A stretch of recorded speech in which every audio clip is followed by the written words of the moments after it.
धीरज धर्म मित्र अरु नारी, धीरज धर्म मित्र अरु नारी, आपद काल परखिए चारी। जी हाँ, रामचरितमानस की यह पंक्ति महाभारत के इस प्रसंग पर बिल्कुल सटीक बैठती है कि जब हस्तिनापुर पर संकट आया तो परखे गए धर्म, वचन और सत्ता के निर्णय। क्या राजा का नेत्रहीन होना उसे राजगद्दी से अलग कर सकता है या दूर कर सकता है? क्या जन्म से बड़ा होता है राज्य का हित? और क्या किसी का लिया गया निर्णय आने वाले भविष्य को बदल सकता है? जी हाँ, नमस्कार, मैं हूं डॉक्टर योगिता शर्मा। आज हम बात करेंगे महाभारत के इस प्रसंग में एक ऐसी माता का, जिस माता ने अपने राज्य को बचाने के लिए कठोर निर्णय लिया, एक ऐसे पुत्र की जिस पुत्र ने एक ऐसी प्रतिज्ञा की और अपना पूरा जीवन उसके लिए त्याग दिया, और 3 भाइयों का जन्म, जिन भाइयों के जन्म ने रखी महाभारत के युद्ध की नींव। चित्रांगद और विचित्र वीर्य के मृत्यु के पश्चात हस्तिनापुर का राज सिंहासन उत्तराधिकार विहीन हो चुका था। राजमाता सत्यवती समझ गई थी कि यदि राज्य को जल्द से जल्द उत्तराधिकारी ना मिला तो प्रजा भयभीत ही रह जाएगी, प्रजा संकट में पड़ सकती है।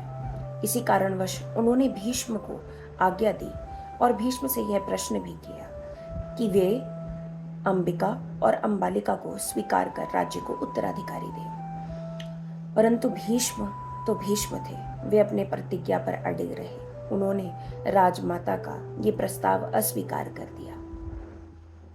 जब राजमाता सत्यवती का यह प्रस्ताव अस्वीकार हो गया तो राजमाता को कुछ ऐसा बताना पड़ा जो इतिहास में बहुत कम लोगों को ज्ञात है। उन्होंने मुनि व्यास के विषय में भीष्म को बताया। मुनि व्यास राजमाता सत्यवती और पराशर के पुत्र थे।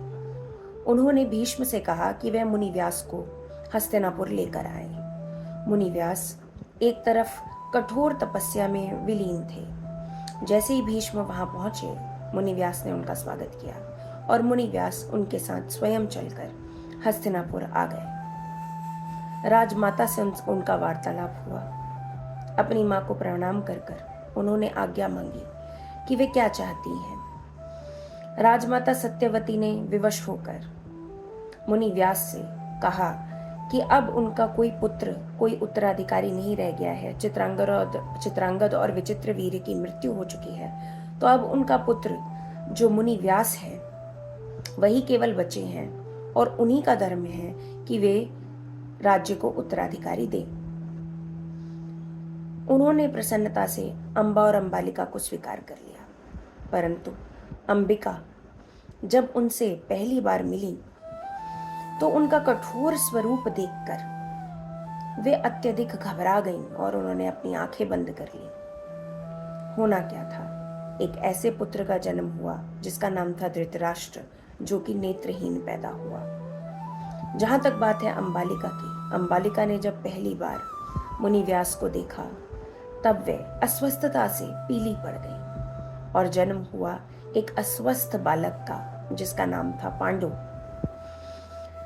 मुनि व्यास के पास एक दासी को भी भेजा गया। दासी ने तो प्रसन्नता दिखाई और दासी से उत्पन्न हुआ धर्म और नीति में पारंगत विदुर। जी हाँ, महाभारत की नींव। धृतराष्ट्र जो कि नेत्रहीन थे, पांडु जो कि अस्वस्थ पैदा हुए, और विदुर जो धर्म और नीति के ज्ञाता थे। यहां महाभारत एक गहरी बात कहती है कि संतान केवल शरीर से नहीं, मनस्थिति से जन्म लेती है। फिर क्या था? तीनों बालकों ने भीष्म के अंतर्गत शिक्षा दीक्षा ली। धृतराष्ट्र इतने बलवान थे कि वे पाषाण को, पत्थर को भी हाथ से मसलने की ताकत रखते थे। पांडु धनुर्विद्या में प्रवीण थे, जिनके बाणों का सामना युद्ध क्षेत्र में कोई ना कर सकता था। और विदुर धर्म, न्याय और नीति के ज्ञाता। तीनों ने भीष्म के अंतर्गत शिक्षा दीक्षा प्राप्त कर जब वापस हस्तिनापुर लौटे तो अब प्रश्न उठा कि उत्तराधिकार के लिए राजगद्दी पर किसको बिठाया जाए। धृतराष्ट्र ज्येष्ठ होते हुए भी क्योंकि नेत्रहीन थे, तो राजमाता ने यह घोषणा की कि पांडु को उत्तराधिकारी बनाया जाएगा।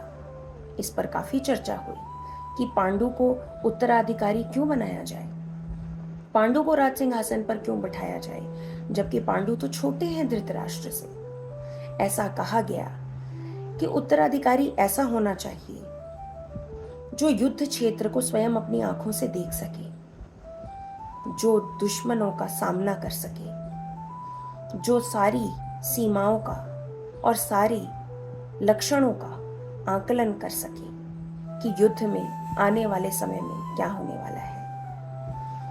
वह सारी सीमाओं का और लक्षणों का आकलन पांडु करने में समर्थ थे।